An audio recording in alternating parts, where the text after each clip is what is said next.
අපි දන්නවා ඕනෑම රටක තමන්ගේ රටේ උපාය මාර්ගික වශයෙන් වැදගත් ආර්ථික මර්මස්ථාන සහ ආර්ථිකමය සම්පත් ආරක්ෂා කර ගැනීම බලයට පත්වන පාලකයන්ගේ වගකීමක්.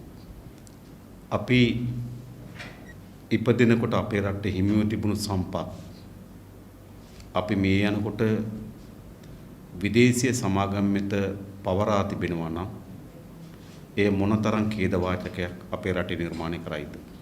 විශේෂයෙන්ම අද අපේ රටට ඉන්දියාව, චීනය හා ඇමරිකානු විශාල දේශපාලන සහ ආර්ථිකයේම මැදිහත් වීමක් දියත් කොට තිබෙන බව ඉතාමත් පැහැදිලි.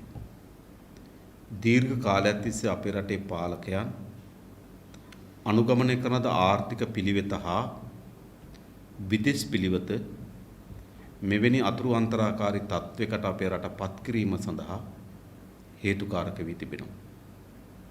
දැන් අවසන් ප්‍රතිඵලයේ වී තිබෙන්නේ තරඟයට වේගයෙන් එකිනෙකා පරයා යමින් අපේ රටේ ජාතික සම්පත් පැවරීම. විශේෂයෙන්ම අපි දන්නවා ඕනෑම රටක උපාය මාර්ග වශයෙන් වැදගත් ආර්ථික සම්පත් බල ශක්තිය. ඒ වගේම වරායවල් පිහිට රටක නම් වරාය. එය අපේ රටේ අනාගතය. අපේ රටේ උපන් පරම්පරාවට හිමි ජාතික සම්පත්. හැබැයිම ආණ්ඩු කරමින් තිබෙන්නේ කුමක්ද? මේ මාස එකහමාරකට ආසන්න කාලයක් තුල මේ සියලු සම්පත් ඉතා වේගයෙන් විදේශීය සමාගම් වෙත පැවරීම සඳහා ප්‍රයත්නක නිරත වී සිටිනවා. ඒ ප්‍රධානතම එක තමයි පහුගියදා කෙරවලපිටිය බලාගාරයෙන් 40%ක කොටස් ප්‍රමාණිකුත් ඒ වගේම ඒ සඳහා ගෑස් නල පද්ධතියත් ගබඩා පර්යන්තයත් අවුරුදු 5කට ගෑස් සැපයුමත් එක්සත් ජනපදයට ලබා දීම සඳහා මේ කැබිනට් මණ්ඩලය අනුමැතිය දුන්නා. ඒ වගේම ඊට අදාළ වෙන ගිවිසුම් ගණනාවක් එක්සත් ජනපදයේ නිව් ෆෝර්ට්‍රස් එනර්ජි කියන සමාගම සමග රහසේ අත්සන් කරලා තිබෙනවා. ඒ කිසිදු ගිවිසුමක් කැබිනට් මණ්ඩලය දන්නෙත් නැහැ. අපේ රටේ පාර්ලිමේන්තුව දන්නෙත් නැහැ. මේ රටේ පොදු ජනතාව දන්නෙත් නැහැ. එනිසා අපේ වැදගත්ම ආර්ථික මරමස්ථානයක් බලශක්තියේ කෙරවලපිටිය ශේෂ්ත්‍රය මේ පවරා දීම සඳහා වේගයෙන් මුන් කටයුතු කරමින් තිබෙනවා. ඊළඟ ඔබ දන්නවා මේ දින දෙක තුනකට කලින් වේගයෙන් ඉන්දියාවට බටහිර ජැටිය සංවර්ධනය කිරීම සඳහා එයි මුවාවෙන් ඉන්දියානු අදානි සමාගම් වෙත එම බටහිර ජැටිය විකුණා දානු ලැබුවා. ඊට නොදෙවෙනි ලෙස අද වරායේ සේවා මධ්‍යස්ථානය කරමින් තිබෙන වරාය අධිකාරී. මොකද ඒ සේවාවන් හරහා වරාය අධිකාරිය 2017 වසරේ බිලියන 5කට අධික ආදායමක් උපයා තිබෙනවා. දැන් එම සේවා චීනයේ CICT සමාගම් වෙත පැවරීම සඳහා දැන් කැබිනට් මණ්ඩලයේ අනුමැතියක් ලබා දී තිබෙනවා. වරාය අධිකාරිය සතු ඉඩම් වලින් අක්කර 13ක් පෝර්ට් සිටිය සමීපතව අක්කරයකට ලක්ෂ 8මාරක් වැනි කුඩා බදු මුදලකට සොච්චම් මුදලකට පවරා දීම සඳහා මේ කැබිනට් මණ්ඩලය අනුමැතිය අරන් තිබෙනවා. එතෙන් සිට වරාය අධිකාරිය විසින් කරන ලබන මෙහෙයුම් සේවාවන් සියල්ල එම චීන සමාගම වෙත පැවරෙනවා. එතකොට වරාය කියන අපේ රටේ ආර්ථික උපාය මාර්ගයේ වැදගත්ම තැන. එහි ජැටි විකුණනවා. ඒ සේවා මධ්‍යස්ථානයේ මේ රාජපක්ෂ පාලනයන් විසින් විකුණා දමමින් තිබෙනවා. ඊළඟට වුන් දැන් අත ගහන සූදානම් වෙලා තිබෙනවා. විශේෂයෙන්ම ගත්තොත් ඔබ දන්නවා khනිජ තෙල් ශේෂ්ත්‍රයට අපේ රටේ 1961 අංක 28 දරන khනිජ තෙල් පනත අනුව තෙල් ගෙන්වීම, පිරිපහදු කිරීම, මිශ්‍ර කිරීම, ගබඩා කිරීම, බෙදා හැරීම තෙල් සංස්ථාවේ ඒකාධිකාරිය. මොකද අපි වැනි කුඩා රටක විශාල තෙල් වෙළඳපොළක් නැහැ. ඒ නිසා තෙල් වෙළඳපොලේ අධිකාරීත්වය රජයේ සතුව තබා ගත යුතුයි. තෙල් වෙළඳපොලේ අධිකාරීත්වය අපි අත්හැරියොත් ඒ විදේශීය සමාගම් මත පවරා දෙනු ලැබුවොත් රට දුවනවද රට නතර වෙනවද කියලා තීරණය කරන්නේ තෙල් සමාගම්. ඒ නිසා තමයි 1961 මේ පනතේදී මේ ඒකාධිකාරී බලය තෙල් සංස්ථාව වෙත පවරා දෙනු ලැබුවේ.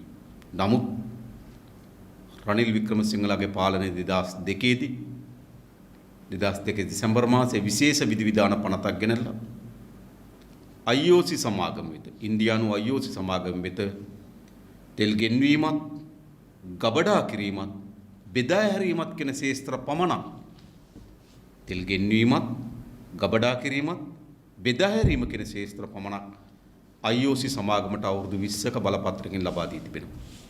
දැන් එම බලපත්‍රය අහෝසි වෙන නියමිත තිබෙනවා තව අවුරුදු එකමාරක් දෙකක් වැනි කාලයකදී. දැන් මේ පනත අනුව එම කාලය පසු වුණාට පසු අපේ රටේ තෙල් ගේන්න පුළුවන් තෙල් සංස්ථාවට විතරයි. පිරිපහදු කරන්න පුළුවන් තෙල් සංස්ථාවට විතරයි. මිශ්‍ර කරන්න පුළුවන් තෙල් සංස්ථාවට විතරයි.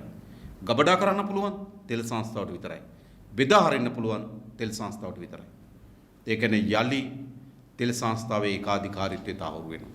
නමුත් මේ දේශප්‍රේමීත්වයේ සලුපිලි පොරවාගත්තු නායකයා නියෝජනය කරන තෙල් බලශක්ති අමාත්‍යාංශයේ කැබිනට් පත්‍රිකාවක් දැම්ම පහුගියදා. ඒ කැබිනට් පත්‍රිකාව අනුව ඔහු ඉල්ලනවා ඒක 2.4 වගන්ති අනුව ඒ අනුව දැනට ක්‍රියාත්මක වන වරින් වර සංශෝධිත 1961 අංක 28 දරන ලංකා කනිත් තෙල් නීතිගත සංස්ථා පනතට සංශෝධන ගෙනීම.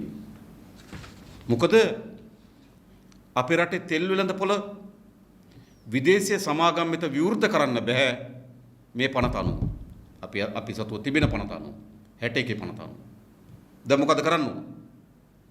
මේ තෙල් වෙළඳපොළ විවෘත කරන්න නම් තෙල් සංස්ථා පනත සංශෝධනය කරන්න ඕන. අන්න එම තෙල් සංස්ථා පනත සම්මත කරලා මෙන්න මෙහෙම කියනවා. ඒ අනුව සංශෝධන මෙන්න මෙහෙම ඉල්ලනවා.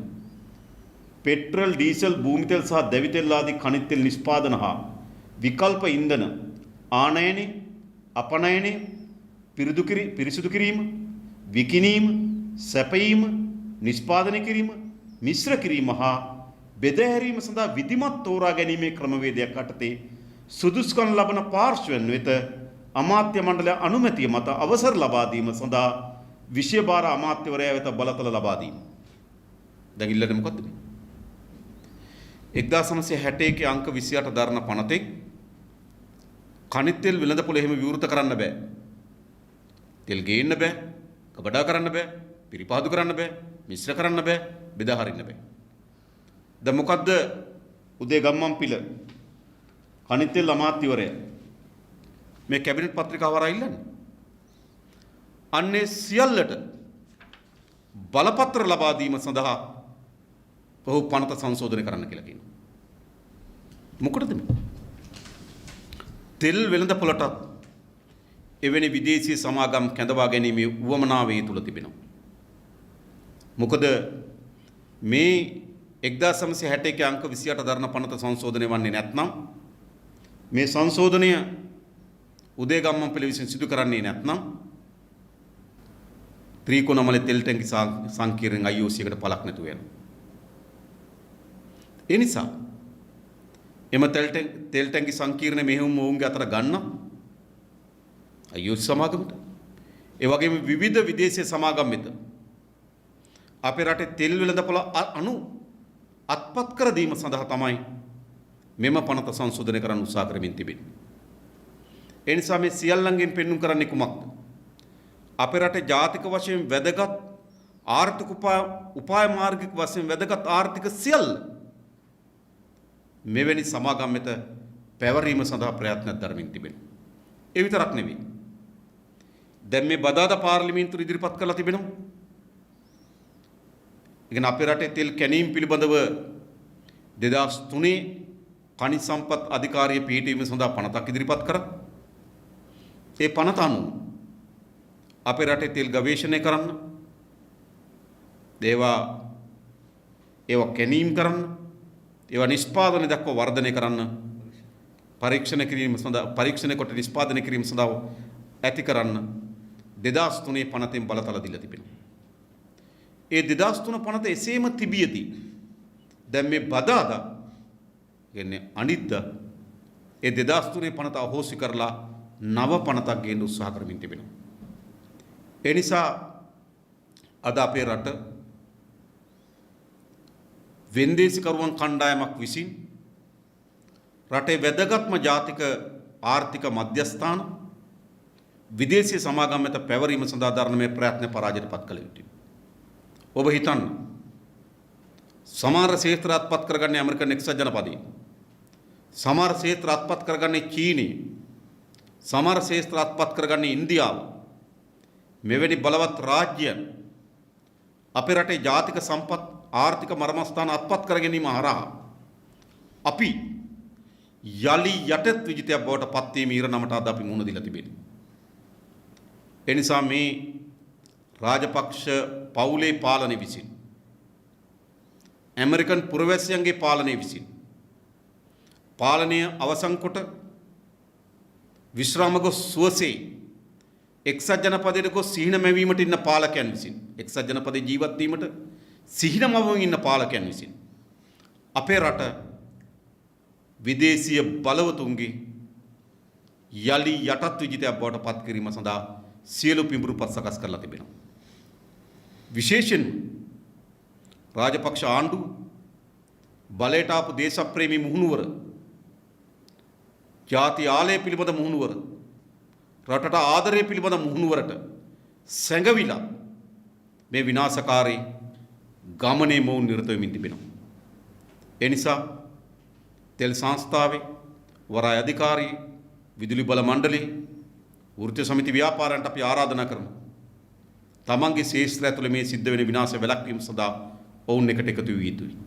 ඒ වගේම දේශපාලන ව්‍යාපාරයක් හැටියට අපි ඒ සඳහා අපේ මැදිහත් වීම කරන්න අපි සූදානම්.